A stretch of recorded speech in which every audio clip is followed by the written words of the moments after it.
جو چیز آئے اور چلی جائے، طلوع ہو اور غروب ہو جائے، میں اس سے محبت نہیں کرتا۔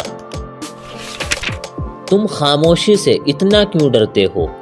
خاموشی ہر چیز کی بنیاد ہے۔ موت کا ذائقہ سب نے چکھنا ہے، مگر زندگی کا ذائقہ کسی کسی کو نصیب ہوتا ہے۔ اچھا انسان کسی کی شکایت نہیں کرتا، وہ خامیاں تلاش نہیں کرتا۔ تمہیں پروں کے ساتھ پیدا کیا گیا ہے، پھر زندگی میں کیوں رینگنے کو ترجیح دیتے ہو؟ روح اتنی قریب ہے کہ تم اسے دیکھ نہیں سکتے، لیکن اسے محسوس کر سکتے ہو۔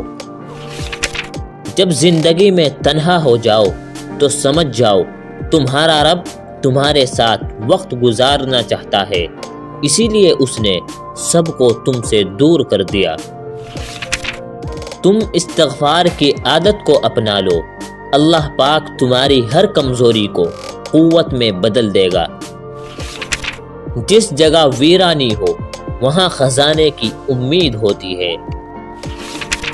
4 چیزیں اللہ کو نہایت پسند ہے: غریب کی سخاوت، جوانی کی عبادت، گنہگار انسان کی توبہ اور دولت مند کی عاجزی۔ انسان جب کوئی گناہ کرتا ہے تو آگے پیچھے دائیں بائیں ہر طرف اچھی طرح دیکھ لیتا ہے، لیکن اوپر نہیں دیکھتا۔ صبر انسان میں محبت اور سکون محسوس کرنے کی صلاحیت بڑھاتا ہے۔ جتنے اس دنیا میں انسان ہے اتنے اللہ تک جانے کے راستے ہیں۔